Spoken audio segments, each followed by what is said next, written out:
Bonjour et bienvenue sur History BD, je suis Sandrine. Tu n'as pas à dire ça, tonton. Oh la vache. Bienvenue, dis bien juste. Mais non, mais il y a des gens qui s'abonnent et qui ne nous connaissent pas forcément, qui voient nos vidéos, qui ne nous connaissent pas forcément. Donc bonjour, je suis Sandrine, c'est Jérôme. On se retrouve sur History BD pour une nouvelle vidéo. Et aujourd'hui, on va parler de Aristophania. Donc bonjour à tous et à toutes, donc bienvenue sur la meilleure des chaînes de BD. Donc, comme l'a dit Sandrine, aujourd'hui Aristophania, de chez Bergo. Faisons le speech de suite pour être débarrassé. Oh, mais... Non, pas pour être débarrassé, pour que tu puisses prendre tes aises et ton envol et que tu puisses ravir tout le monde. Oui, tu veux que je me casse après, c'est ça? Non, non, pas spécialement. Bon, on se retrouve tout de suite après ça. L'histoire commence à Marseille, en 1899. Clément, un ouvrier, est tué dans des circonstances étranges par un certain Barbosa, un colosse dévoreur de rats. Sa vie n'était pas moins insolite et remplie de secrets. À en juger par la drôle de conversation qu'il tenait quelques minutes avant sa mort avec sa femme aussi élégante que mystérieuse, 9 ans plus tard, alors que la veuve de Clément croupit en prison et que ses 3 enfants sont en butte à la violence des adultes, la femme mystérieuse revient dans leur vie. Elle s'appelle Aristophania Bolt, comtesse de son état. Afin de protéger les enfants de la menace qui pèse sur eux, elle les installe dans un décor de rêve qu'elle nomme Azur. Poussés par la curiosité, ils ne résistent pas à la tentation d'explorer leur nouveau cadre de vie. Ce qu'ils vont découvrir, à commencer par les pouvoirs d'Aristophania, dépassera de très loin les limites de leur imagination. Donc voilà, vous avez pu voir les superbes planches et la superbe histoire d'Aristophania. Ouais. Enfin, ça, c'était que pour le tome 1, à savoir quand même, c'est le début. Donc, c'est une série que moi je suis en train de lire quand on tourne la vidéo. Je viens juste d'achever le tome 2. C'est une série qui se compose de 4 tomes.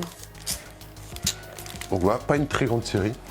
Ça ravira ceux qui qui aiment bien les petites séries. Ceux qui aiment bien les petites séries. Donc voilà, c'est pas une série très ancienne, c'est une série très très récente. Le numéro 1 est sorti. Alors le numéro 1, Le Royaume d'Azur, est sorti en 2018. Et le dernier, je crois qu'il est sorti il y a quelques... Le numéro 2, Projet Diante, est sorti en 2019. Le numéro 3, La Source Aurore, est sorti en 2020. Et le numéro 4, La Montagne Rouge, est sorti en 2021. Ah déjà? Ouais.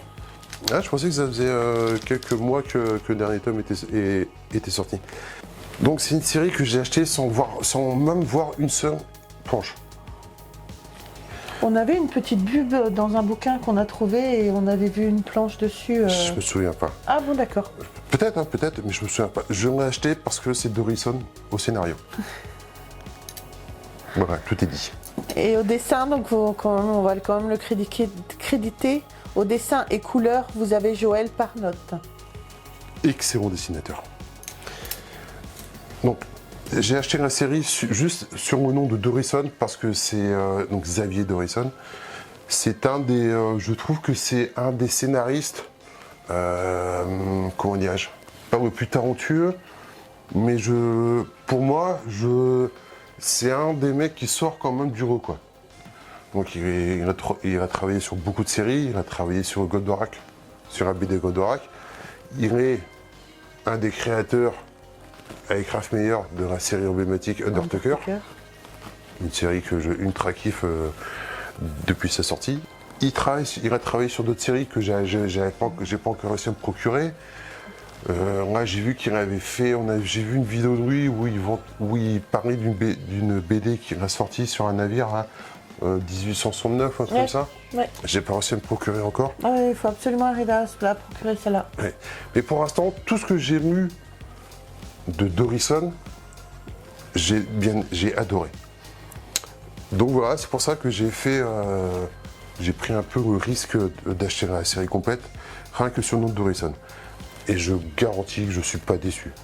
J'ai lu les 2 premiers tomes, le dessin, comme vous avez pu voir, C'est magnifique. les dessins sont très très puissants, ils sont très très forts. On peut avoir un excellent scénariste, si on n'a pas un excellent dessinateur pour accompagner, ça ne matche pas. Ça ne matche pas du tout. Non. Et là, bon. Le portrait, là, tu avais tourné une page, là, tu avais un portrait d'une jeune fille qui est absolument super.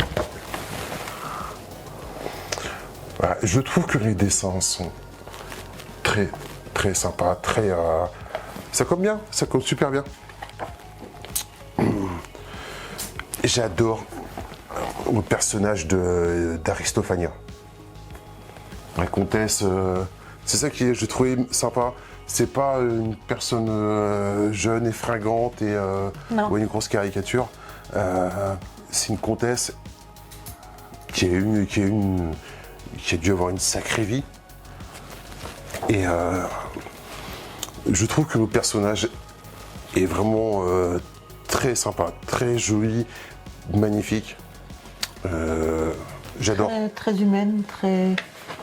Ouais, puis je trouve que les traits sont bien, sont beaux. Voilà, j'adore cette série. Donc, comme je disais, j'ai lu que les 2 premiers. Croyez-moi, je lis beaucoup de BD. J'ai une cadence de lecture assez rapide. Et ça même moi, j'ai trouvé que je mettais du temps à lire. Ouais. Souvent, pendant que je lis une, il en lit 5, 6, 7. Non, pas exagérer. Presque, peut-être Pas exagérer. Là, on est sur des tomes à 63 pages. Bon, je vous spoil un peu la fin du tome 2, hein, donc si vous n'avez pas lu, vous regardez pas. Mais c'est pour vous montrer vraiment la qualité du dessin, quoi. Et comme je disais, c'est une BD où on prend vraiment son temps et c'est une BD qui prend du temps pour être lue. Ouais. Franchement, après, bien sûr, il y a un tarif. Moi, je les ai achetés d'occasion, mais je pense qu'en tarif neuf, on était sur des BD à plus de 15 €. Ou à 15 € au moins, c'est le prix moyen de ce genre de BD là maintenant. On en a vraiment pour son argent. On a vraiment, ça va vous occuper pendant 1 heure, 1 heure et demie, quoi. Bon, à savoir que vous avez déjà un intégral, le tome 1 et le tome 2, qui sont sortis. Par contre, c'est en noir et blanc. Ah oui, tiens. Ça va être sympa. Des éditions black and white. Ah oui? Ouais. Ah, il m'avait pas dit. En noir et blanc, ouais. Il est sorti en 2019. Ah, c'était pour ça qu'on n'a pas... Voilà. Ils auraient pu le dire. Édition de luxe limitée à 350 exemplaires. Je sais que certains des abonnés aiment beaucoup les intégrales, mais bon, là, c'est l'intégrale en noir et blanc, à savoir quand même. Hein. Il doit être sympa. Ouais, je pense. Il doit être très très sympa. Oui, mais on peut pas tout avoir. Non. Donc encore une fois, Dorison nous offre une série magnifique. Oui, comme vous pouvez le voir, hein, quand je dis que ça occupe, il y a quand même beaucoup de dialogue, quoi. Oui. C'est très très fourni, quoi. Donc on fait une première lecture à lire les dialogues et on fait une deuxième lecture visuelle pour apprécier vraiment tous les dessins, quoi. Donc c'est vrai que ça prend du temps, mais c'est ça qui est bien. Au moins on se dit pas qu'on a payé une BD pour rien, quoi. Et voilà, j'adore l'histoire, j'adore les décors. Les décors sont très très bien fournis, c'est bien fait. Ouais, j'adore cette série. Voilà, j'espère que alors, je vais poser pas une question, mais donner un avis.